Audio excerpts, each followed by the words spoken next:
Good evening. My name is David Vogel. I am back in the chair after a month away, and we are continuing our discussion tonight. If you remember, if you saw my last program, we were having a discussion with attorney David Bortz. We were discussing comprehensive immigration reform back then, and we have a second part of that discussion. We're going to move from more or less the overview of immigration reform into some common problems that are faced by people who are in this country, whether they're here legally or illegally. We have with us tonight a woman named Amy Long. She is an immigration attorney originally from East Providence, Rhode Island. She now practices in the D.C. area, right outside Washington on the Virginia side. And she has been good enough to join us tonight and discuss some common problems. Now, anybody who's seen my show before knows that I usually don't work from notes, but because tonight is a little different, we're going to talk about specific issues, and then if she has anything to add, we'll talk about those. I've actually prepared some notes, so if I actually glance down at my notes, you'll please forgive me. Amy, welcome. Hi, David. Thank you for having me. No problem. Why don't you, before we start, I just mentioned that you're a native Rhode Islander, but if you've got anything you want to say to your home state, go ahead and say hi, and welcome back, by the way. I know you just got into town a couple of days ago. And tell us how long you've been gone. And thank you very much. I originally left Rhode Island right after I graduated from college. I moved to the Washington, D.C. area, so I've been there now for about 14 years or so. I come back several times per year to visit, and I'm very happy to be here. I have warm feelings toward my home state of Rhode Island, so I'm always happy to come back to visit. Wonderful. We're thrilled to have you. Let's get into it really quickly. You've been practicing immigration law for several years. You're a solo practitioner, right? That's correct. Okay. And I'm sure that you've seen a whole bunch of stuff that maybe the average person doesn't see in life, but I mean, I get calls, and I sometimes do know what to do, and occasionally have to do some extra research, but we're going to draw on your expertise tonight because I'm not the expert here. So let's start. As I said, I had prepared some notes, and let's start with some common problems. And first up on my list, let's say we've got a person holding a green card, okay? The person's from Mexico and would now like to petition for a brother or a sister, a sibling, and wants to bring their sibling to the United States. Talk about kind of the process on that and some of the pitfalls and some of the issues that person might be facing. Well, if a U.S. citizen wants to petition for a sibling, the first thing to keep in mind is that that particular category has a particularly long wait. It's considered a fourth preference of the family-based preference categories, and the wait time is presently about 11 and a half years. The last time I checked in the Department of State Visa Bulletin, which is published every month. Okay. There are 4 countries that are the exception to that wait time, and I believe they are the Philippines, India, China, and Mexico. Yeah. So that actually speaks to your hypothetical. That's why I did it that way. The wait is a little bit longer in those countries. I think for Mexico, it's actually closer to 17 years. I think we had discussed that earlier. So that's one thing to keep in mind, is that is actually a long wait time. So your U.S. citizen petitioner is going to want to file a petition in the United States, and once it's approved, it's going to make its way through the Department of State and eventually to the embassy, but it's not going to make its way there until the person's priority date is current. What's a priority date? The petition that establishes the relationship, it's actually called a Form I-130. That petition, the government establishes a priority date with the filing of that petition. So it's generally the same day that it's filed as the date that the priority date is established. Okay, so I file the I-130, so that date now becomes kind of a lock-in date, if you will? That's right, exactly. And the receipt notice is going to state the priority date. There's actually going to be a box that says priority date, and it's going to have your priority date. So you have to wait until the priority date becomes what we call current before a visa becomes available, and the person will then apply for the visa at the embassy. So the currency of the date, in other words, they have to work through the backlog, is what you're saying. Exactly. And that could take, as you said, 7, 11, 17, 20 years in some cases. The sibling preference category is actually one of the longest waits. So why would somebody want to go that route? I mean, not to get inside the head of somebody, but if people hear that, I mean, in your practice, if somebody hears that, do they get turned off to the idea? Do you still see people wanting to go through with it? Very often they do. What I would do as a practitioner is I would work with the client to see whether or not they have any other options. Okay. In some cases, it may be that that's their only option, is to have a sibling petition for them. Okay. So if that's the case, I will often tell the client, I'll say, file the petition. The time goes by a lot faster than you may realize, but every journey begins with the first step. So the first step is to get that petition filed. And then the wait times fluctuate in the category. Sometimes it can be 10 years or 9 years, and right now it's a little bit longer than usual. It's about 11 and a half. You mentioned other options. I mean, for instance, somebody comes into your office and you look at it on the surface and you say to yourself, well, okay, it's going to be a 15-year wait time. What kind of options would you discuss with somebody? I mean, are there other avenues for family petitioning? Is there a different route? Do you tell them to come in iwi? I mean, how do you do that? Right. And iwi, of course, is entering without inspection. Right. What I do is I evaluate their immigration history. We talk a little bit about their family, whether or not there's any other qualifying relatives who could petition for them. Do they have a spouse? Do they have a child? Of course, we talked about a sibling, a brother or sister. So those are the main questions that I would ask, is I would review their immigration history to see whether or not there were any options, and also to see whether or not there are any obstacles, so that when their priority date does become current, that they would be admissible to the United States. Let's talk about that for a minute, admissibility issues, and that's going to come up in some of the other questions. Explain to the audience what is the meaning of admissibility, because I think there might be a misconception out there. Some people don't understand the difference between admissibility and an admission, or an exclusion, or an excludability. Just kind of talk about that for a minute. Well, when you're applying for your green card, you're applying for an admission to the United States, and that applies regardless of where you're located. It's really an interesting concept. So even if you're located in the United States and you're applying for a green card, you're still applying for an admission. Mm-hmm. So that's the first thing to keep in mind. That's even if you're in the U.S., you said? Yes, even if you're in the United States. Whether you're outside the United States or inside the United States, you're applying for an admission when you're applying for your green card. And as such, you are subject to what's called grounds of admissibility. You have to be admissible to the United States. Mm-hmm. There are many grounds of admissibility. You have to show that you would not become a public charge. You have to meet medical grounds of admissibility. You may not have committed any certain crimes which would make you subject to inadmissibility. Mm-hmm. So that's basically how that works. Okay, and so you have to basically go through the checklist and be clean and acceptable. Oh, yes, okay. Exactly. And okay, let's go on to the second question here. This one actually I kind of came across myself, and let's see how you would handle it. A U.S. citizen called me up, and she said, look, I'm a U.S. citizen. I have a fiance who is here on something called the Visa Waiver Program, and I will actually allow you to explain what a Visa Waiver Program is. She said, I want to get married 2 days ago. I want the paperwork to be done yesterday. What do I do? Go. Okay, well, that presents a lot of different issues. If they entered on the Visa Waiver Program and they are married to a U.S. citizen, they are allowed to adjust status. However, if for some reason they are found inadmissible, or if something goes wrong in the process and they're put in removal proceedings, the only form of relief that's available to them is a possible asylum claim. There's another big issue that comes up here. If they entered on the Visa Waiver Program, it's important to look at how they represented themselves at the time that they entered the country. They need to be very honest at the border and say, hey, I'm here to get married, if that should have been the case. And they have to run the risk that the Customs and Border Patrol officer may turn them away and say, hey, there's a process for that. It's called a fiancé petition. You need to go back home. But they have to run that risk, because if they don't, then when they go to apply for their green card, they could be accused of having made a misrepresentation at the border. So it's just a risk that they have to take. So it's not something I would normally recommend, is for someone to enter the United States on the Visa Waiver Program in order to get married. And I was going to get there. Explain if you can what the Visa Waiver Program is versus, I mean, I'm not a fan of the Visa Waiver Program. I don't like it. I don't really think it's a visa waiver. I call it an electronic visa.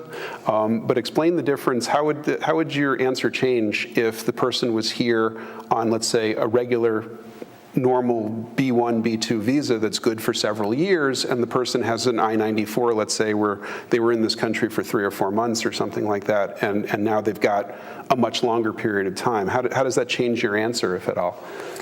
Well, my answer is actually pretty much similar. Okay. If they misrepresented themselves when they were applying for the visa, and then they acted contrary to their intent within a short period of time of entering the United States, then that's something that may be problematic in the eyes of the government later on when they apply for a green card. Okay.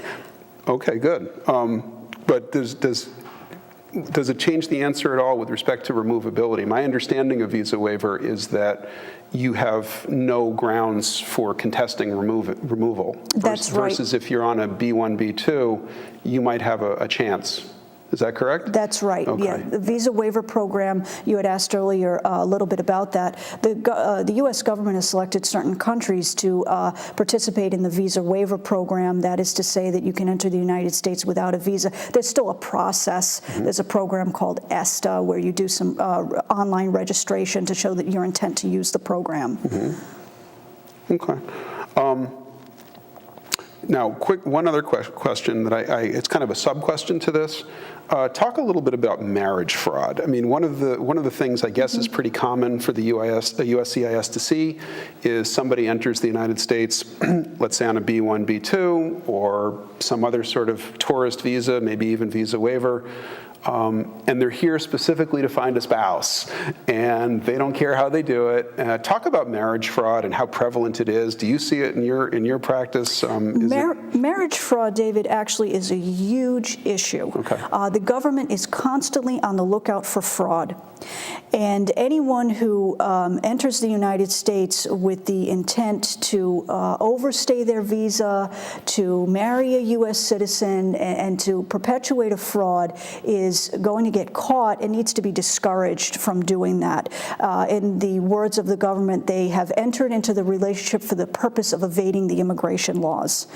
And it is very much not a good idea. No, I didn't think it would be a good idea. I wanted you to talk about it a little bit because I know it's a problem.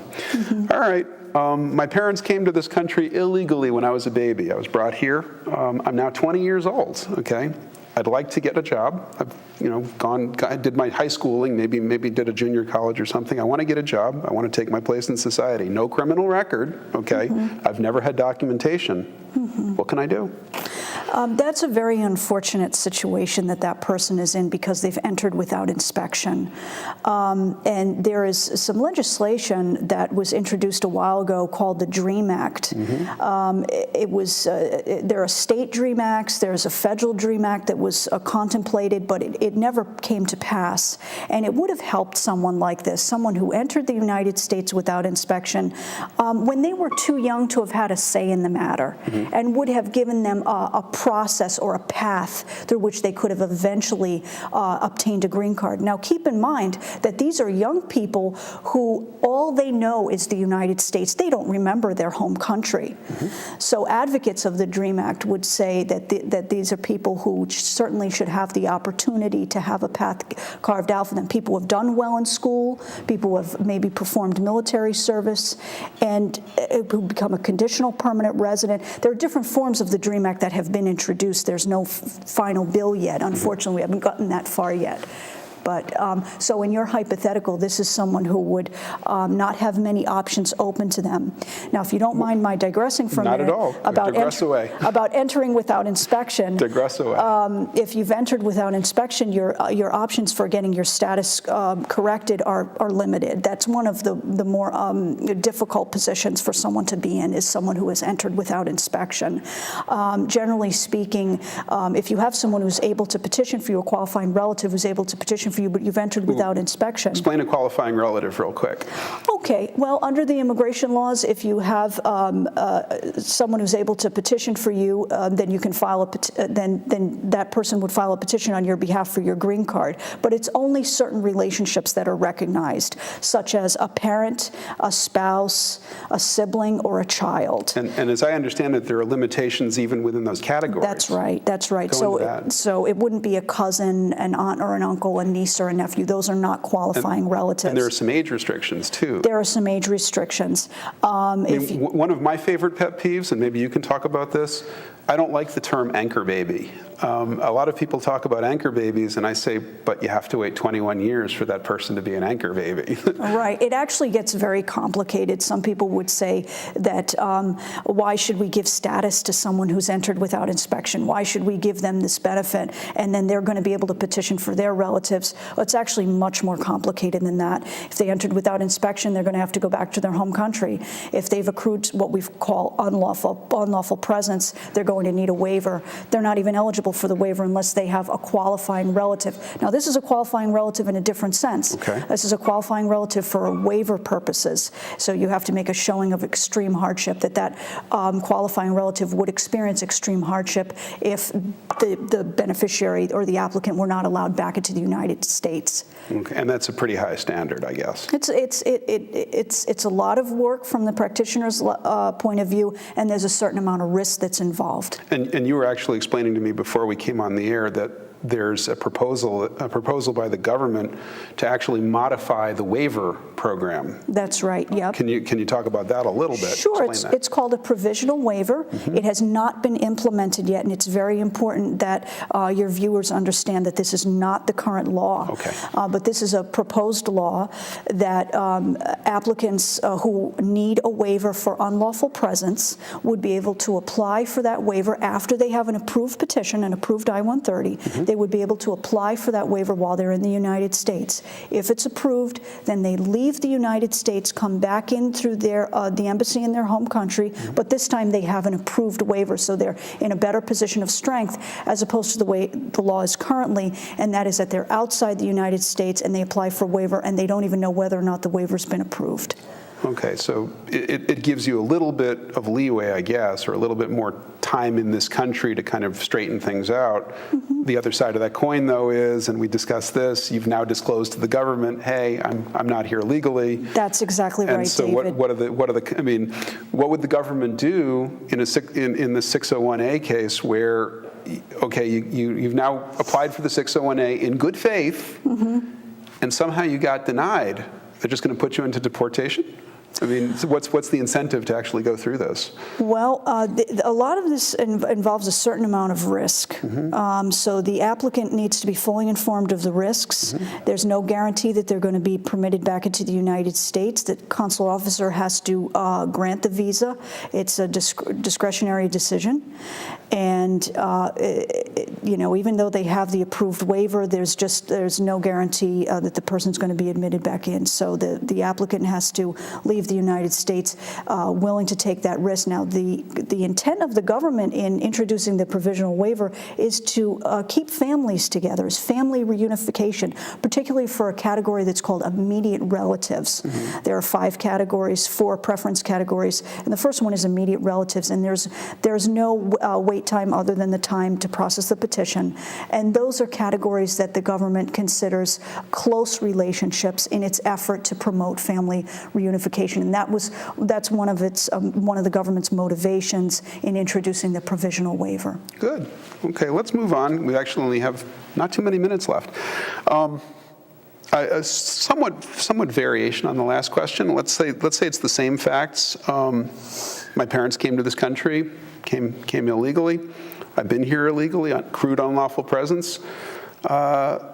And in order to get jobs, I did some things that maybe I shouldn't have. I claimed that I was a United States citizen because, again, I've only known this country since I was 2 years old. Does that put me in a much worse position, same position? How can I correct that, if at all? Well, there's a couple of issues there. If they entered without inspection, they'll have problems getting their status straightened. As we talked about, they would be subject to consular processing. However, if there's the added issue that you mentioned of making a claim to U.S. citizenship, what we call a false claim to U.S. citizenship, that would also pose problems in their admissibility. Mm-hmm. They could be accused of having made a misrepresentation. This is something that's taken very, very seriously making a false claim to U.S. citizenship. And how does one go about making the false claim? I mean, just to stand there and say I'm a U.S. citizen, or do they have to sign a document? Do they have to do something? Well, there are a lot of ways that someone could potentially be accused of having made a false claim to U.S. citizenship. They could have been asked point blank in an interview by a consular officer or a Customs or Border Patrol officer, are you a U.S. citizen? And when you take into consideration potential language barriers, the nervousness of the person at that moment, they may have accidentally said yes. Another way that this issue can come up is in the I-9 process. When someone is applying, they get a job. Exactly. When someone is applying for a job in the United States, as you're aware, they fill out a form called an I-9 proving that they have authorization to accept employment in the United States. Well, one of the boxes that they would check off is, I'm a citizen of the United States, I'm a national of the United States, I'm a lawful permanent resident of the United States. Well, if they've checked off that they're a citizen when they're not, they could potentially be accused of having made a false claim to U.S. citizenship. And that would be a problem even if they had come in legally, right? I mean, yes. If somebody came here legally and maybe even had a green card, I mean, they're still not a citizen, correct? That's right. So Yep, if they check that, if they check that box, that could get you into the same kind of problem. Yes, it could. It could get you into hot water, so to speak, at both stages, when you're applying for a green card or when you're applying to become a naturalized U.S. citizen. Okay, let's move on to a slightly different question, and this is one that actually comes up a lot. I've seen it several times. I'm sure you've seen it more than a few times. I'm a green card holder, and I've been a green card holder for a number of years, but I haven't been able to file my application for citizenship because I've had some criminal trouble, okay? And maybe the criminal trouble has been some harsh misdemeanors, maybe it's been some drug issues, maybe it's been a couple of other felonies. Talk for a few minutes about what kinds of criminal matters, even for green card holders, will become huge problems for you as you try to move towards that citizenship, and what kinds of obstacles you face, and maybe even the ultimate obstacle, which is deportation and permanent bar from the United States. What kinds of things will get you into trouble there? That's a great question, David. One of the more serious crimes that you could commit is a crime involving a controlled substance violation, especially one that does not involve possession of marijuana, 30 grams or less. So what you're dealing with is, with someone who has a green card, they could potentially be subject to deportation, as you mentioned. Another issue is when someone is applying to become a naturalized U.S. citizen, they have to show that they possess good moral character, and that they have possessed good moral character for the 5 years or 3 years, if their application is based on marriage to a U.S. citizen, preceding the filing of the naturalization application.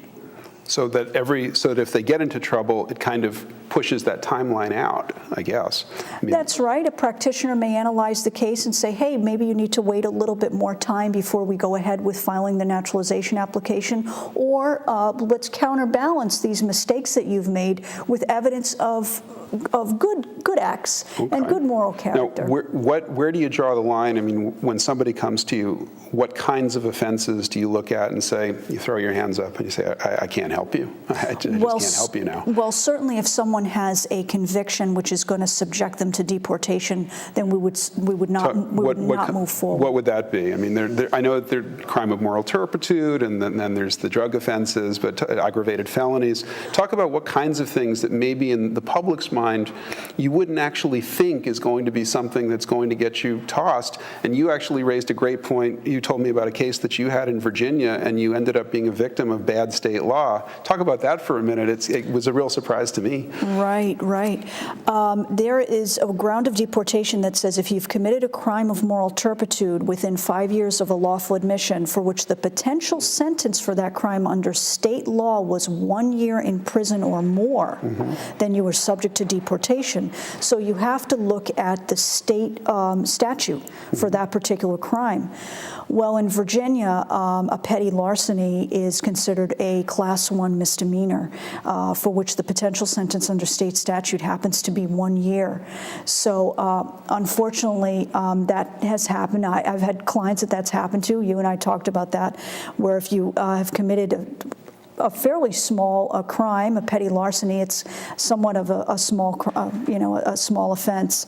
You could be potentially subject to deportation, even if you've been in the United States for many years. And this is something that eludes many people that I want to draw people's attention to, and that is that even if you are a lawful permanent resident, no matter how long you have had your green card, you are still subject to the deportation laws, which is another incentive to become a naturalized U.S. citizen.